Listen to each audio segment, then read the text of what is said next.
Hi guys, welcome back to my channel.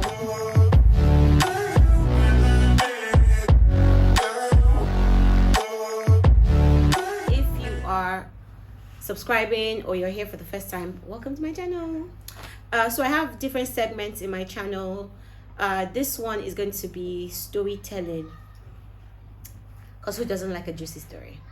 And I think it might resonate with some people, right? Rejection is something that goes across the board. You have probably faced rejection in many phases. It looks differently for different people. For me, one of the long-standing ones was when I was in middle school, right? So I'm in middle school when at 10 years old. I leave Nigeria, go to the States. I'm in middle school. I'm the only African in that school, and I think there are about 2 black people, and then one of the girls left, and then it was just me. And my name is Boun. Even for Nigerians, it's difficult for them to pronounce.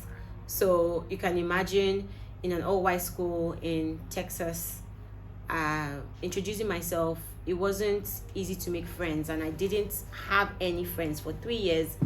Day in, day out, I was by myself in school, right? Church was a different thing, but school, there was nobody. I think the first day I went to school didn't start out great. It didn't start out great to build a good reputation, because my hair was like, I don't know, my auntie tried. Let me just put it like that, because my hair is problematic, like naturally. But my hair, what I took to school that day, it was outrageous. So it didn't put me on a good landing in 6th grade, and people didn't want to talk to me. And every time I introduced myself as Boun or Adeboun, I would get rejected, because people didn't understand how to pronounce it, what that was. Was I making a symbol, a sound, a drumming symbol? Like I don't know. It sounded foreign. And I hated my name so much. I hated my name so much. Even when family members called me by my name, I hated it. So I changed my name at 10, 11. I changed my name.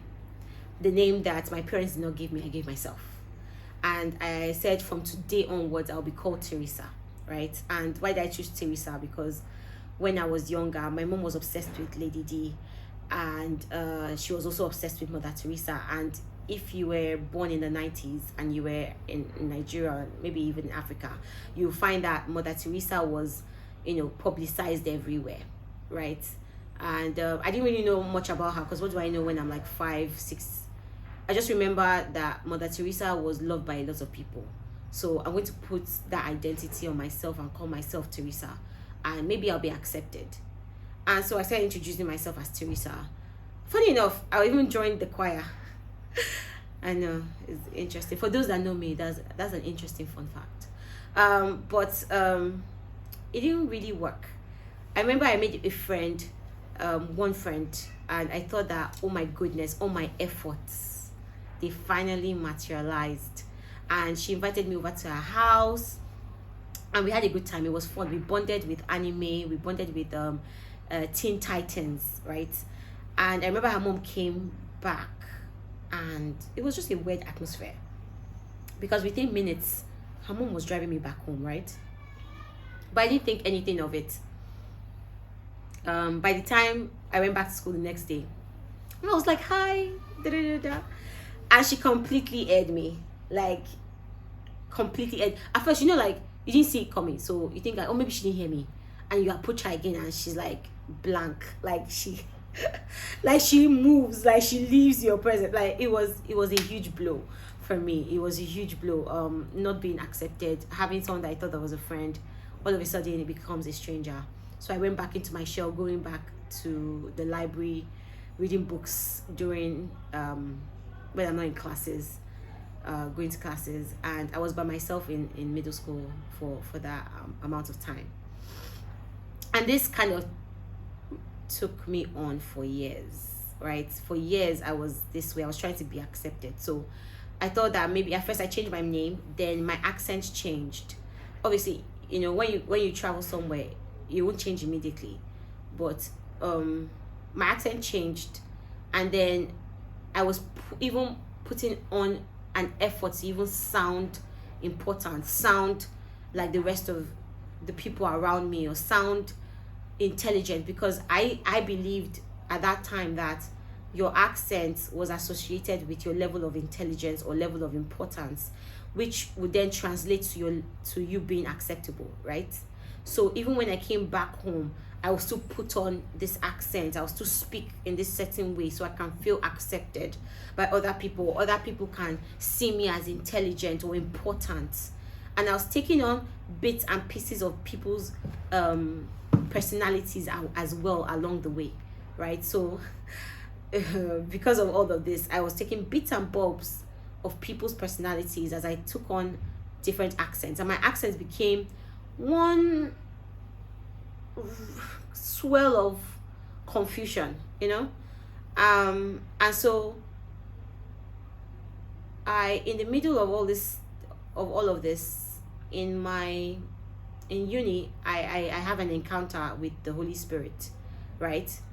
And I can only explain it, the best way I can explain it is like there's a show I watched recently called The Chosen, and in the show she was saying that she was a certain way maybe yesterday, and then the next day she was a different person, and the catalyst of change, the only thing that changed between that time was her meeting him. And it resonated so much with me because I felt the same way, because when I met Jesus, I was one way the day before. I met Jesus and then I was a different person the next day, and I can't quite explain it. And so through this process, I met Jesus, and these things with my identity, me having a different accent, getting a different name, all these underlining things that has stemmed from rejection, that has made me be a different person, they're still there, right? From when I was like 10 till my 30s, it wasn't up until recently that the Holy Spirit was forcing me to be honest with myself when I was speaking to him. And this is why it's important to have a relationship and not be religious. These are two different things, because religion sucks and will never really show you the depth of your heart and things that you cannot see.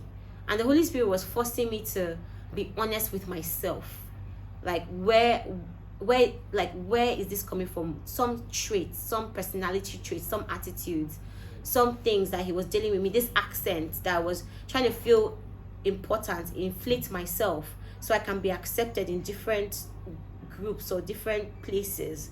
That why do I feel the need to do that? And it was tough. Even me saying it now is a bit sore, sharing this, because it was like, oh, where did this even come from? And then I had to now start working my way back to what I just told you, from when it stemmed from, and the damage that had caused to me personally. And God was telling me that, listen, this is not you, like, come into you. And so I had to own it. I had to own how I speak, and not feel a how do I put this, I had to speak the way I speak and feel self-worth, not feel like I'm not worthy or I'm not intelligent. I had to own myself in all my regalia, in everything, that this is who I am, this is who God has made me to be. Because what happens sometimes is that you have these past experiences that has shaped you into being someone that you're not, and you really think this is you, but actually there's the genuine you that is lying behind all this pain and all these experiences that has happened. And so I had to come out of that and walk through it step by step once I became self-aware. Why am I even sharing this story? It's because there's this whole new year, new you, new year, new you, every year, new year, new you, new year resolution, and 365 days pass, and then one day you wake up and it's a new year and you are supposed to be different. And that doesn't happen. This process I'm talking about happened within the year, and I started thinking differently.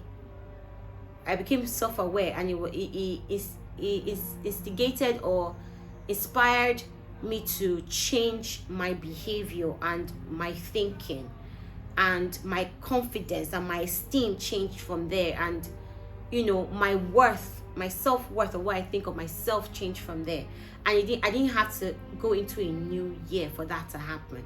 So what I'm trying to say, essentially, if you want a new you have to be willing to change your attitude, your old attitude, your old mindsets, the old way of doing things. You have to be able to come into a place of honesty with yourself, to be able to even say that there is something new you're carrying into it. And there is no pressure for you to do that, by the way. It takes time. These things take time. I've mentioned that I was 10, I'm in my 30s now. It took time for me to even be self-aware. But as you're going into the new year, have this in mind. Am I being honest with myself? What needs to change about me? What behaviors need to change? And sometimes, most times you might not see it. It might take a divine interaction for you to be able to open your eyes to see yourself clearly, to be all that you are. So that's what I wanted to say. That's what I wanted to share. I hope you guys got something from it. It's not really easy to be vulnerable, but I thought that going to this new year is something that I wanted to share on my channel. So till we meet again.